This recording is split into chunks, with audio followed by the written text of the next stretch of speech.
Pessoal, mais uma vez, muito bem-vindos ao nosso canal. Não está aparecendo aqui.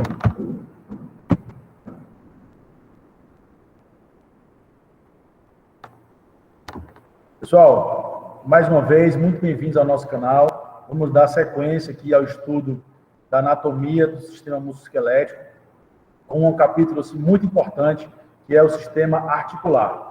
Por que esse capítulo é tão importante? Porque nesse capítulo nós vamos ver a parte teórica, a parte mais geral desse sistema, que é tão importante porque é a partir dele que nós temos a ligação entre os ossos do esqueleto e juntamente com o tecido muscular dá a possibilidade dos movimentos, né, da possibilidade da locomoção, por exemplo.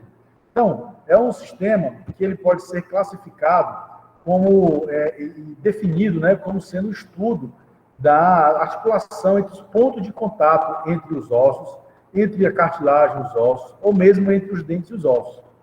Também nós podemos encontrar em alguns livros, não o termo articulação, mas junturas. Alguns autores preferem a utilização desse termo. Então, de acordo com as suas características específicas, cada articulação dessa, ela tem uma classificação. Então, nós vamos ver, agora de uma forma geral, a classificação das articulações, da articulação, ainda de uma forma teórica. Em próximos vídeos, vamos analisar cada uma das principais articulações. Certo? Então, essa classificação, tomando como ponto de vista estrutural, nós vamos ter as articulações fibrosas, ou seja, também chamada de sinartrose. É um tipo de articulação na qual os ossos são unidos.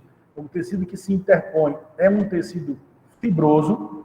Nós vamos ter as articulações cartilaginosas ou anfiartroses, como o próprio nome já sugere, são articulações onde nós vamos ter um material cartilaginoso se interpondo nessa articulação. E aí, de acordo com a característica dessa cartilagem, ele vai ter uma classificação diferente. Então, nós podemos ter a cartilagem hialina ou a cartilagem fibrosa. Não confundir a articulação, a classificação cartilaginosa fibrosa com a articulação fibrosa, certo? Não confundir a anfiartrose com a sinartrose.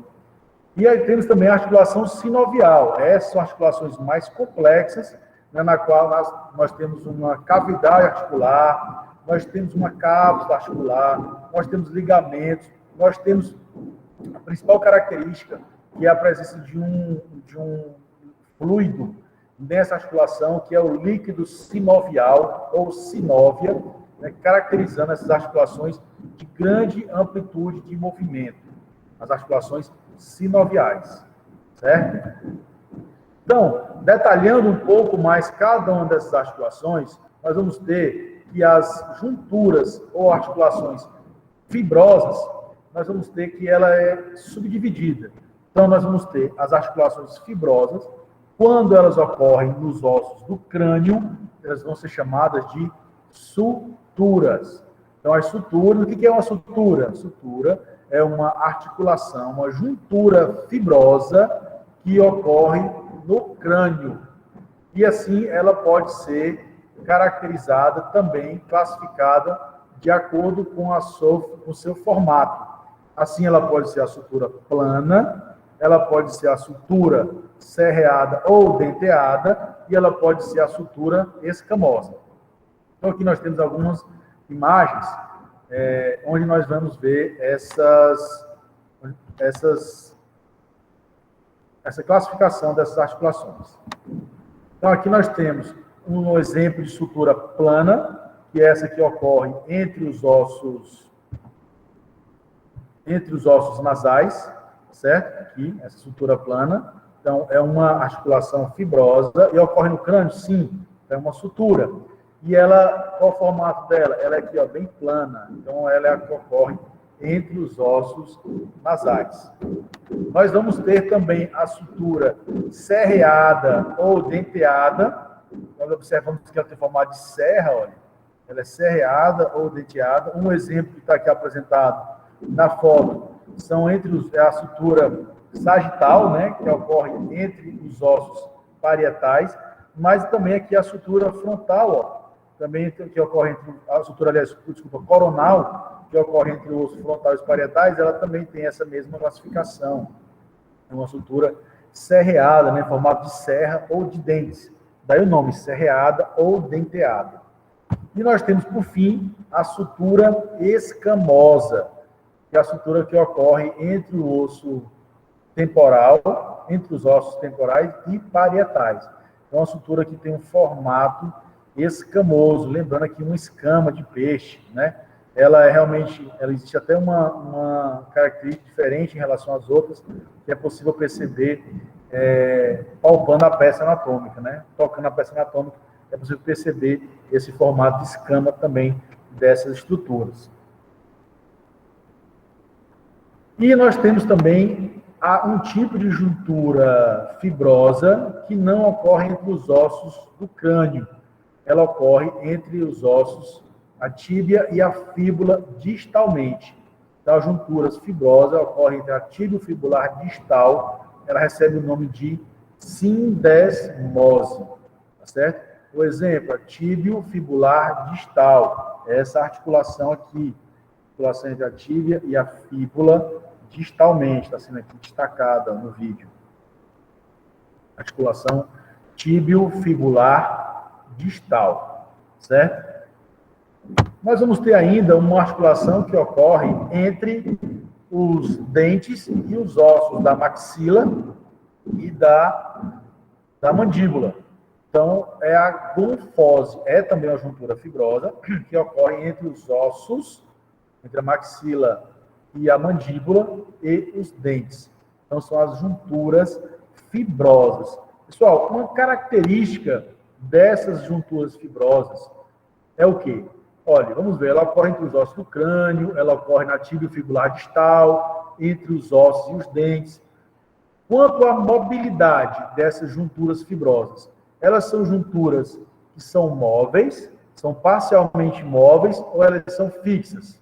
Elas são junturas, são articulações fixas, né? Elas não apresentam movimento, ela é uma união firme, fixa, não apresentam movimentos.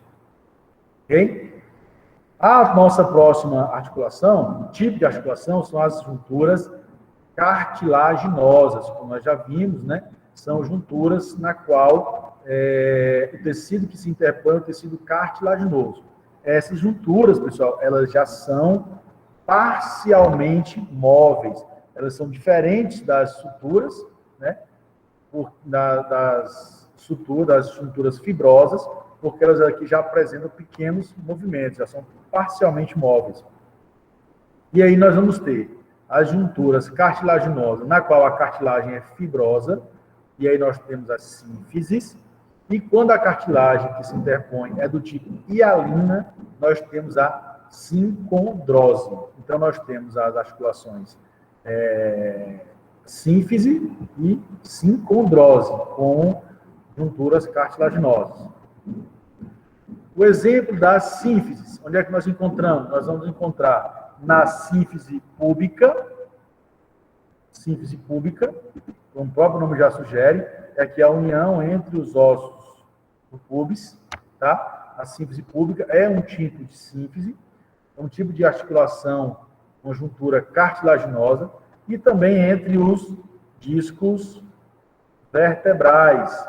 Também é uma articulação, nós temos ali os discos que são tecido fibrocartilaginoso, que nós já estudamos, quando estudamos a coluna vertebral, falamos disso.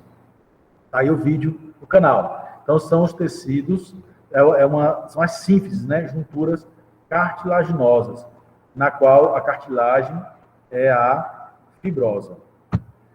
E nós temos o exemplo de cartilagem hialina, na sincondrose, nós vamos ter a articulação esfeno-occipital, fica na base do crânio. Então, a articulação esfeno-occipital, aqui está o osso esfenoide, apontado aqui pela minha caneta, e o osso occipital. Então, essa articulação aqui, ficada aqui, é a articulação esfeno-occipital na base do crânio. E, como eu já adiantei para vocês, nós vamos ter as articulações sinoviais, ou seja, as junturas sinoviais. Então, o que caracteriza principalmente essas junturas, pessoal, é que ela apresenta um líquido sinovial, ou sinóvia, ela apresenta um espaço articular, ela apresenta uma cápsula articular, uma membrana sinovial, ligamentos, pode ter estruturas acessórias, como discos, meniscos, pulsas.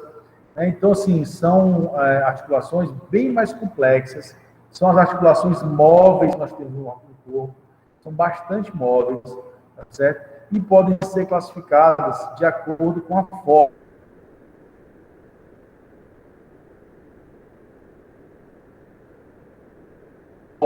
Nós vamos continuar estudando aqui essa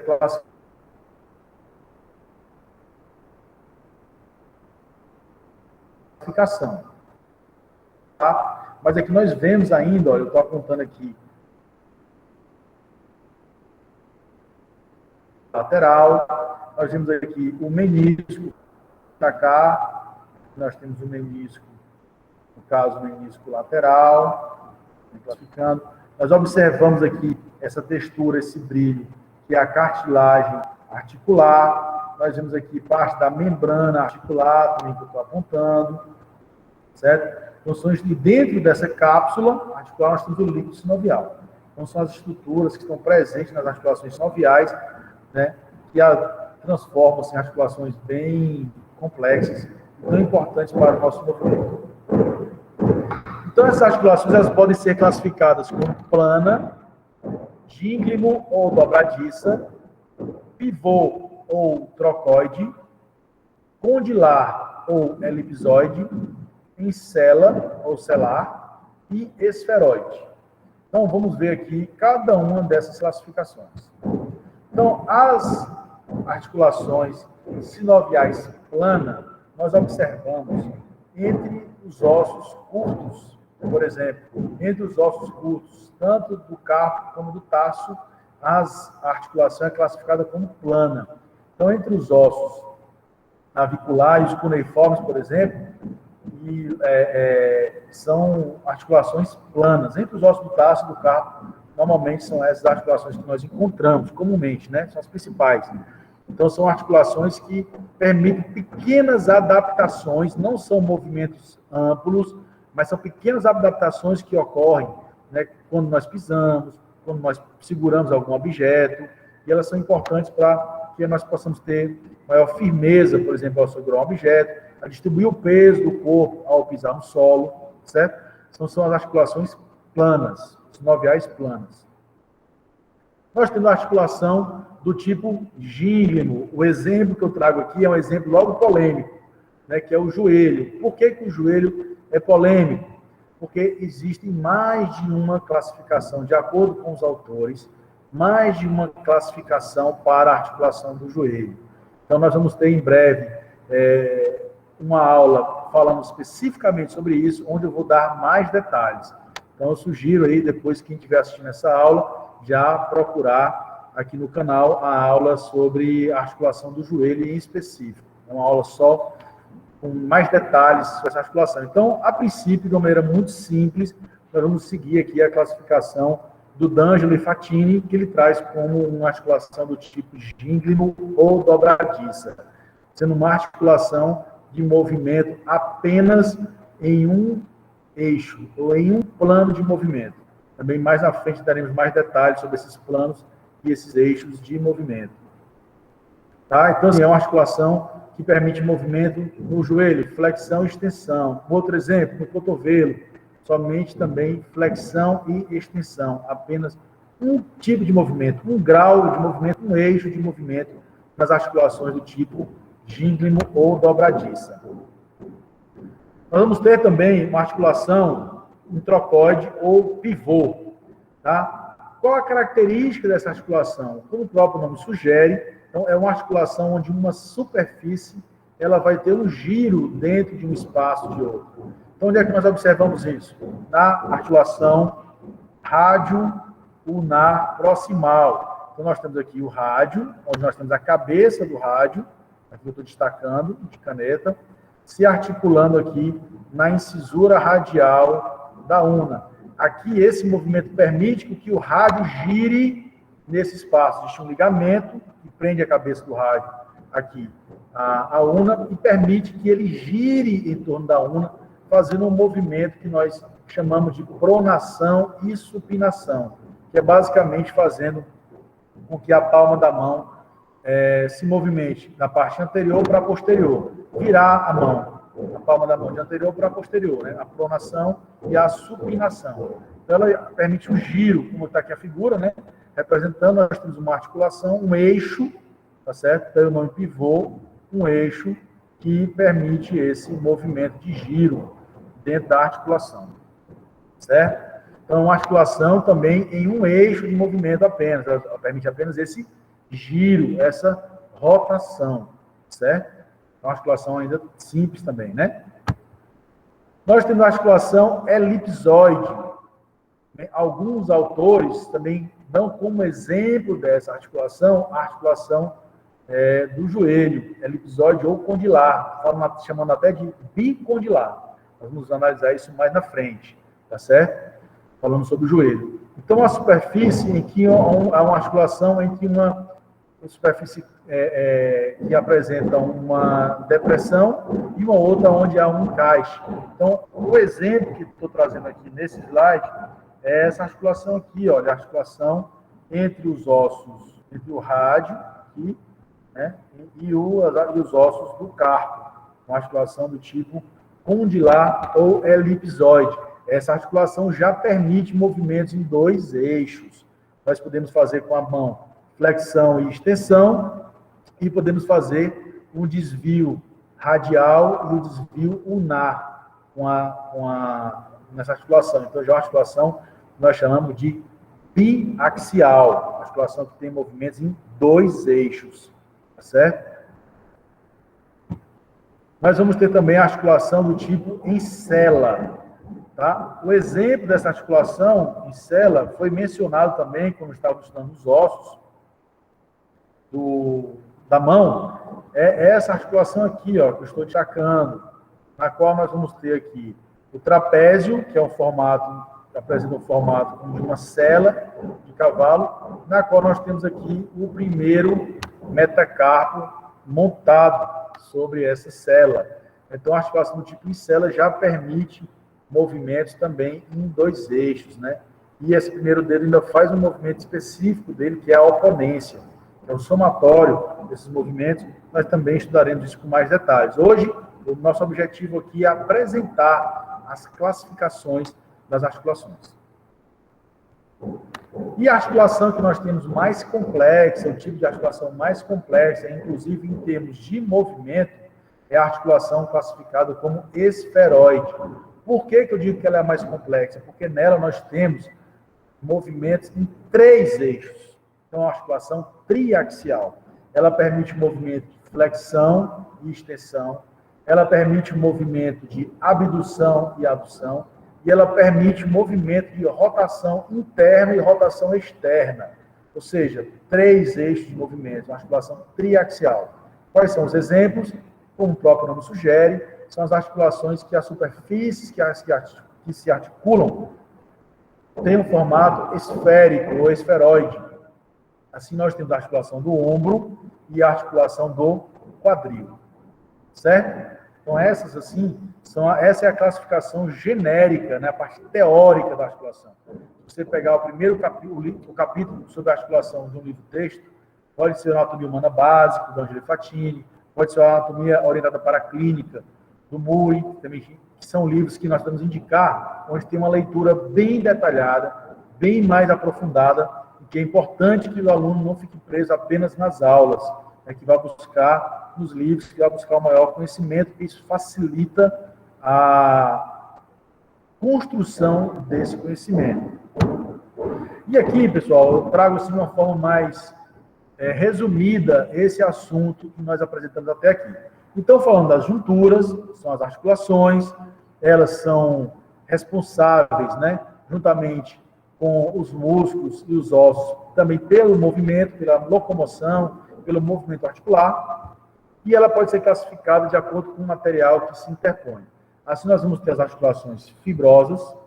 Nas articulações fibrosas, nós vamos ter 3 tipos, basicamente. Nós vamos ter as articulações que ocorrem no crânio, recebe o nome de sutura, tá? E essas articulações fibrosas, elas são articulações fixas, não apresentam movimento. Tá? Nós temos ainda, quando ela não ocorre no crânio, nós vamos ter o exemplo, que é a sindesmose, tá certo? Que é a articulação característica tibiofibular distal. Nós vamos ter ainda a gonfose, que é a articulação entre os dentes e os ossos, por exemplo, entre os dentes e a mandíbula, certo? Dentre essas articulações fibrosas que ocorrem no crânio, ou seja, dentre as suturas, nós ainda temos as suturas serreadas ou denteadas, nós temos as suturas planas e nós temos as suturas escamosas. Então, isso resume a articulação, as suturas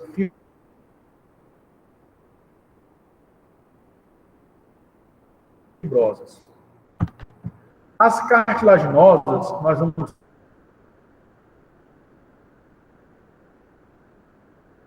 ter também, como eu falava, no caso da sincondrose. E aí o exemplo da síntese, nós temos a síntese pública, como bem mostrado, e a articulação e o disco intervertebral, onde nós temos essa cartilagem fibrosa. E a sincondrose, nós temos a articulação esfeno-occipital, é o exemplo. E as articulações cartilaginosas podem ser parcialmente móveis, bem pouco móveis ou parcialmente móveis. E as junturas sinoviais, como eu falei, são as mais complexas, são as que têm os movimentos amplos, elas são classificadas como plana, dínglimo, trocoide, condilar, encela e esferoide. Então, são as articulações móveis que nós temos, certo? São as principais articulações, são as articulações móveis. Ok? Então, assim, essa parte teórica inicial de articulações nós finalizamos aqui. Mais uma vez, as dúvidas, perguntas podem ser feitas aqui nos comentários, já serão respondidas. E grato mais uma vez pela atenção e bons estudos.